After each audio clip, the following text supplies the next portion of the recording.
Hi friends, good evening. నవలెస్ today topic వచ్చేసి నేను ఎప్పటిలాగే మీకు స్టోరీస్ వినిపిస్తున్నాను కదా. ఇది ఎందుకంటే నా ఛానల్ అనేది అన్ని రకాలు అందులో ఉండాలి. దాని పేరే మురళి మల్టీ స్టోరీస్ అనే ఉద్దేశంతో నేను మీకు స్టోరీస్ అనేవి చెప్తున్నాను. ఎడ్యుకేషన్ గురించి ఎందుకు తగ్గించాను అంటే అసలు ఎడ్యుకేషన్ వీడియోస్ చాలామంది దాన్ని చూడట్లేదు. అసలు ఆ ఎడ్యుకేషన్ అనే దానికి ఎక్కువ కనెక్టివిటీ అవ్వట్లేదు. అందుకని చెప్పి నేను ఈ స్టోరీస్ ఎలాగో పెట్టాను కాబట్టి నేను ఈ స్టోరీస్ కథలు బాగున్నవని నేను మీకు వినిపిస్తున్నాను అనమాట. ఎడ్యుకేషన్ కూడా ఉంటాయి. 10th క్లాస్ పబ్లిక్ ఎగ్జామ్స్ వస్తుంది కాబట్టి వాటిని కూడా నేను ఇంపార్టెంట్ క్వశ్చన్స్ అనేవి అప్లోడ్ చేస్తాను ఒక 1 వీక్ ఆర్ 10 days ఆఫ్టర్.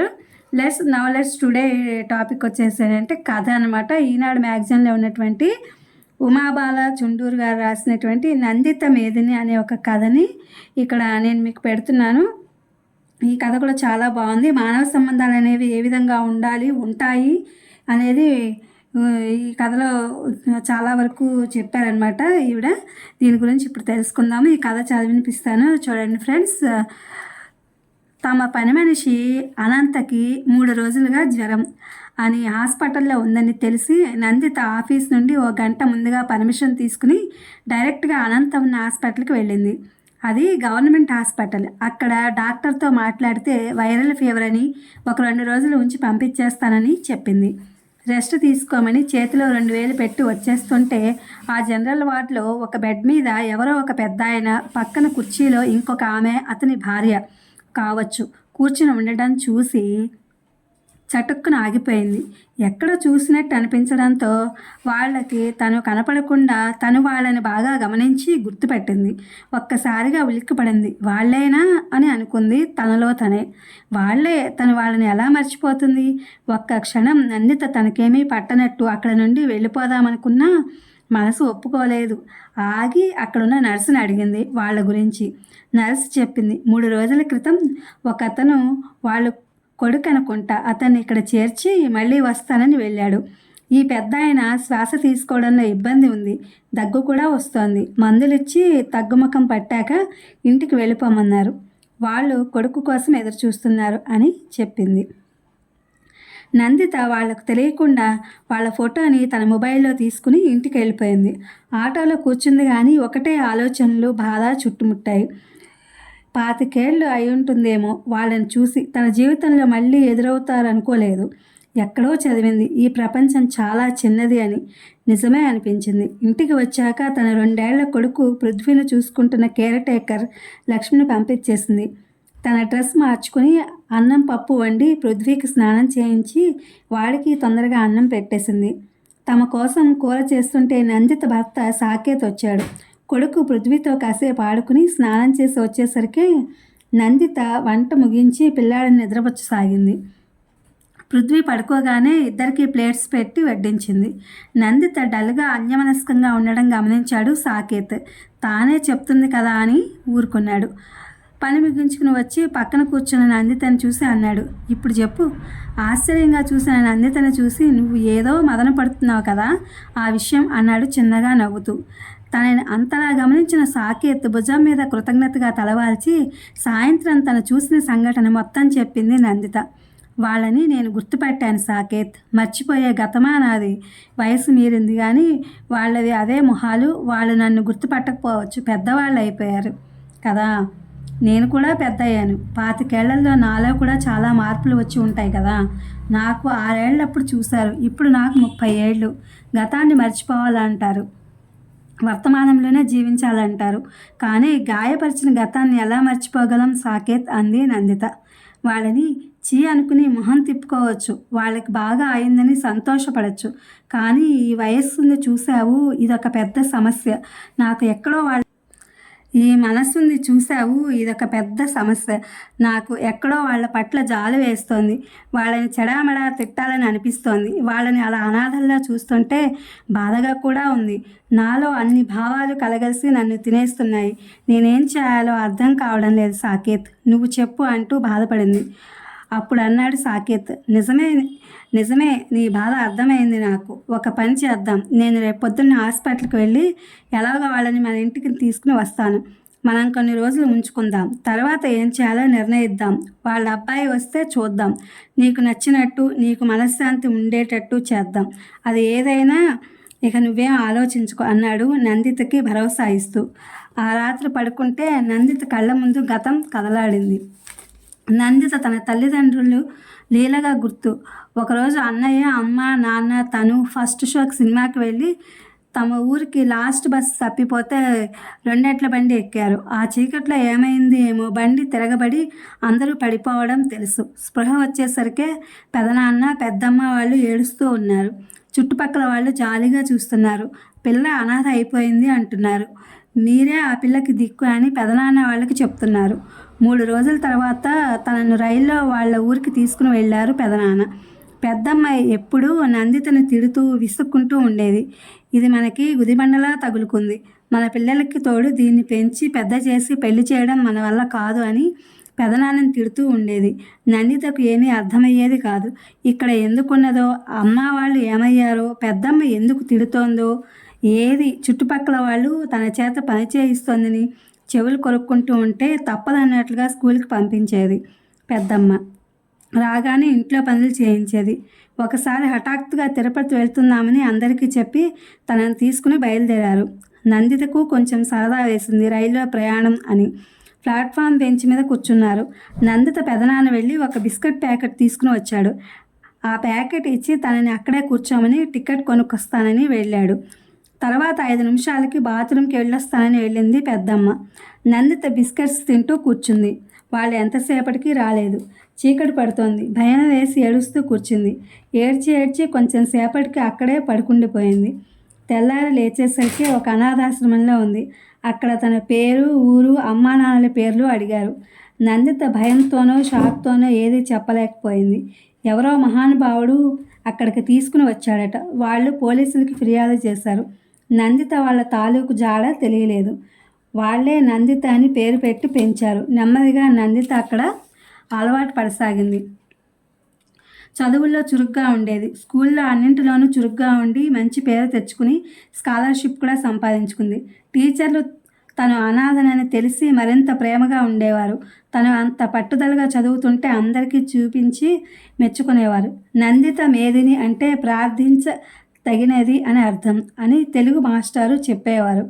వాళ్ళ సహాయంతోనే 10వ క్లాసు మంచి మార్కులతో పాస్ అయ్యి గవర్నమెంట్ కాలేజీలోనే ఇంటరు, డిగ్రీ కంప్యూటర్స్ చదివింది. క్యాంపస్ సెలక్షన్లో ఉద్యోగం కూడా సంపాదించుకుంది. అక్కడే సాకేత్ పరిచయం. సాకేత్ అక్కడ మేనేజర్గా చేసేవాడు. నందిత అతనికే రిపోర్ట్ చేసేది. సాకేత్కి ఇంకేదో పెద్ద ఉద్యోగం వచ్చి వేరే కంపెనీకి వెళ్ళిపోయాడు. తర్వాతే అతనితో స్నేహం పెరిగింది. నందిత గురించి అతనికి అంతా తెలుసు. నందిత నచ్చి ఆమె ఎన్ని అభ్యంతరాలు చెప్పినా నచ్చజెప్పి తన ఇంట్లో వాళ్ళని కూడా ఒప్పించి నందితని పెళ్లి చేసుకున్నాడు. తరువాత నందిత సంతోషంగానే ఉంది. మంచి ఏరియాలో సొంత ఫ్లాటు, కారు అమర్చుకున్నారు. ఒక అబ్బాయి పృథ్వీ. వాడికి 2 ఏళ్ళు. వాడిని చూసుకోవడానికి లక్ష్మి అనే ఒక ఆమెని పెట్టుకున్నారు. సాకేత్ తల్లిదండ్రులకి ఇంకో కొడుకు, కూతురు కూడా ఉన్నారు.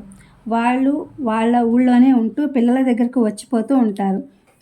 ఇలాంటి తరుణంలో నందిత తన పెదనాన్న, పెద్దమ్మల్ని చూసి గుర్తుపట్టింది. వాళ్ళ వల్ల తను ఎవరూ లేనట్లు అనాథలా పెరగడం ఎంత నరకమో అనుభవించినా తనకు తెలుసు. దేవుడి దయ వల్ల ఎవరో మంచివాళ్ళు చూసి ఏదో ఆశ్రమంలో చేర్పించారు కాబట్టి తను సక్రమంగా పెరిగింది. లేకపోతే అని ఆలోచిస్తేనే గగురుబాటు కలుగుతుంది నందితకు ఎప్పుడు. తన నిర్ణయం సరైనదేనా? నిజంగానే తనకి జరిగిన అన్యాయం గురించి వాళ్ళని ప్రశ్నిద్దామన్నా తనకు ఉందా? ఏది అర్థం కావడం లేదు. సరే చూద్దామని బలవంతంగా నిద్రలోకి ఉపక్రమించింది. మర్నాడు సాకేత్ తను లేటుగా ఆఫీస్కి వెళ్తానన్నాడు. నందిత ఆ రోజు సెలవు పెట్టింది. సాకేత్ హాస్పిటల్కి వెళ్ళి తన కారులో వాళ్ళని తీసుకొచ్చాడు. వాళ్ళు ఇంత చక్కని ఇంట్లోకి తమను తీసుకుని వచ్చిన సాకేత్ని ఆశ్చర్యంగా చూశారు. వాళ్ళని కూర్చోమని, వీళ్ళే నా స్నేహితుడి తల్లిదండ్రులు. నేను చెప్పాను కదా, వీళ్ళ అబ్బాయి రాంప్రసాద్ నాకు స్నేహితుడు. మేము కొన్నాళ్ళు ఆ ఊళ్ళో ఉండి నాన్నగారికి ట్రాన్స్ఫర్ అవడంతో అక్కడి నుండి వచ్చేసాం. నాకు అతనికి స్నేహం కొనసాగింది. నిన్ననే నాకు ఫోన్ చేసి చెప్పాడు, కొంచెం బిజీగా ఉన్నాను, ఒక 4 రోజుల్లో వచ్చి అమ్మా నాన్నల్ని తీసుకుని వెడతాను, అంతవరకు నీ దగ్గర ఉంచుకో అని. హాస్పిటల్లో వాళ్ళకి నా అడ్రస్, ఆధార్ కార్డు చూపించి నా ఫోన్ నెంబర్ ఇచ్చి వీళ్ళని తీసుకుని వచ్చాను. వీళ్ళు కూడా చాలా మొహమాట పడిపోయారు అన్నాడు నందితతో. నందిత, అయ్యో మీరు మీ అబ్బాయి ఇల్లు అనుకునే ఉండండి, నాకు అస్సలు ఇబ్బంది లేదు అంది వాళ్ళకి మంచినీళ్ళు ఇస్తూ. సాకేత్ ఆఫీస్కి వెళ్ళిపోయాడు. వాళ్ళకి స్నానానికి ఏర్పాటు చేసి వాళ్ళు ఫ్రెష్ అయ్యాక టిఫిన్ పెట్టి కాఫీ ఇచ్చింది. వాళ్ళు ఉండే రూమ్ చూపించింది. వాళ్ళు బట్టల్ని వాషింగ్ మిషన్లో వేసి ఉతికించింది. తాత్కాలికంగా పెట్టుకున్న పని మనిషితో పృథ్వీ కొత్త వాళ్ళని చూసి భయపడి వాళ్ళ దగ్గరికి వెళ్ళలేదు. వాళ్ళు విశ్రాంతి తీసుకున్నంటే వంట చేసింది. తిన్నాక టీవీ పెట్టింది. కాసేపు కబుర్లు చెప్పింది. సాకేత్ ఆఫీస్ నుండి వచ్చి వాళ్ళతో చాలాసేపు మాట్లాడాడు. అందరూ కలిసి భోజనాలు చేశారు. ఆ రోజు రాత్రి సాకేత్ని అడిగింది, వాళ్ళు నీ మాటలు నమ్మారా అని. వాళ్ళకి పాపం అక్కడ నుండి వచ్చేయాలని ఉంది. కాకపోయినా అక్కడ ఇంకా వాళ్ళని ఉంచుకోరు. అక్కడ జాయిన్ చేసినప్పుడు వివరాలు చూశాను. ఇచ్చిన ఫోన్ నెంబర్కి ఫోన్ చేస్తే రాంగ్ నెంబర్ అని వస్తుంది. కావాలని తప్పు నెంబర్ ఇచ్చి ఉంటారేమో. నేనే ఏదో కథ చెప్పి హాస్పిటల్ వాళ్ళని వీళ్ళని ఒప్పించాను. అది గవర్నమెంట్ జనరల్ హాస్పిటల్ కాబట్టి నన్ను నా తీరుని చూసి పంపించి ఉండొచ్చు. పైగా వీళ్ళు వృద్ధులు కదా, అనుమానం వచ్చి ఉండదు. నా డీటెయిల్స్ అన్నీ తీసుకున్నారు. ఫోన్ నెంబర్కి రింగ్ చేసి చెక్ చేసుకున్నారు. కరెక్టా కాదా అని చెప్పాడు సాకేత్. తల్లిదండ్రుల్ని అలా వదిలేయడం ఎంత అన్యాయం. కానీ వాళ్ళు నీ విషయంలో అలాగే చేశారు కదా. మనం చేసిన తప్పుల ఫలితాలు ఎప్పుడో కాదు, ఈ జన్మలోనే అనుభవిస్తాం అనేది నిజం అన్నాడు సాకేత్. నందిత మాట్లాడలేదు. ఆలోచిస్తూ ఉండిపోయింది. మొన్నాడు తన ఆఫీస్కి వెళ్ళాలని ఇంట్లో అన్ని ఏర్పాట్లు చేసి సాయంత్రం తొందరగా వచ్చేస్తానని చెప్పి వెళ్ళింది నందిత. ఇంట్లో ఏ అవసరం ఉన్నా బాబుని చూసుకుంటున్న లక్ష్మికి చెప్పమని తన ఫోన్ నెంబర్ కూడా లక్ష్మి దగ్గర ఉందని చెప్పింది. మధ్యలో ఫోన్ చేసి వాళ్ళు భోజనం చేశారా లేదా అని కూడా కనుక్కుంది. లక్ష్మికి టీవీ పెట్టమని చెప్పింది. నందిత సాయంత్రం వచ్చేసరికి బాబు లక్ష్మి హాల్లో ఉన్నారు. వాళ్ళు రూమ్లో రెస్ట్ తీసుకుంటూ ఉండొచ్చని తను వెళ్ళి ఫ్రెష్ అయి వచ్చింది. వచ్చాక వాళ్ళు ఏం చేస్తున్నారని అడిగింది లక్ష్మిని. వాళ్ళు వెళ్ళిపోయారని చెప్పింది లక్ష్మి. నందిత ఆశ్చర్యపోతూ ఉండగా ఒక మడత పెట్టిన పేపర్ తీసుకుని వచ్చి ఇచ్చింది. తను ఫోన్ చేస్తానన్నా మీకు తెలుసునని ఫోన్ చేయవద్దని చెప్పారంది. నందిత అయోమయంగానే ఆ ఉత్తరం తెరిచి చదివింది. అమ్మా సరువు, మీ అమ్మా నాన్న అలానే పిలిచేవారు. నీ పేరు సరస్వతి.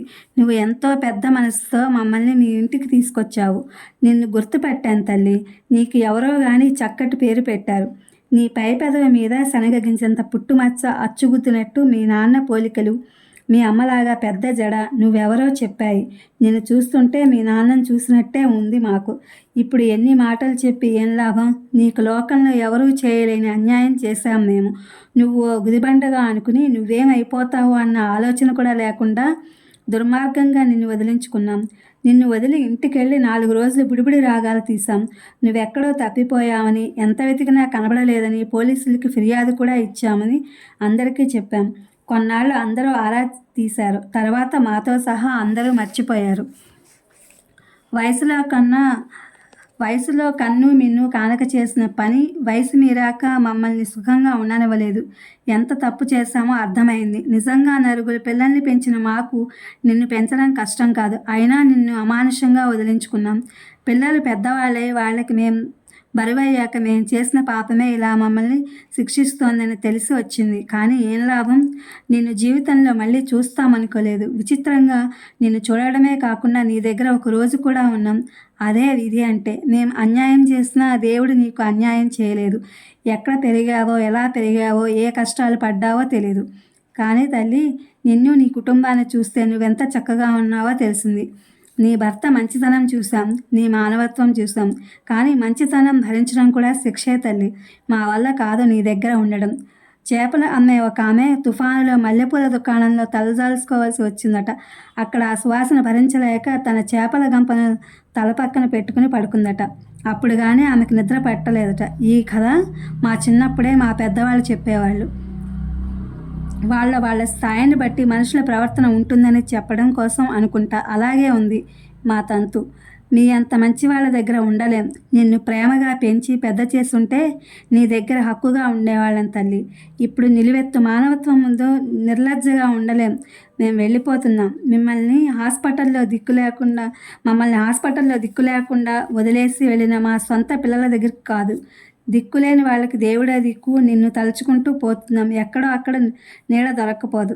పిల్లలకి సంస్కారం మనం పెంచి పెద్ద చేసినంత మాత్రాన రాదు అని తెలిసింది. నువ్వు, మీ ఆయన, పిల్లవాడు చల్లగా ఉండాలి. మమ్మల్ని క్షమించు అని అడగడానికి కూడా అర్హత లేని సూర్యకాంతం రామదాసు. ఉత్తరం పూర్తిగా చదివిన నందిత నిశ్చేష్ట అయింది. ఇది ఫ్రెండ్స్ ఇవాళ ఈనాడు కథలో ఉన్నటువంటి నందిత మీదని. ఇది రాసిన ఉమాబాల చుండి గారు అనమాట. ఈ కథ నాకు బాగుంది అనిపించి వీడియో అప్లోడ్ చేశాను. Please my channel like share subscribe and comment. Thank you for watching. Thank you for our support.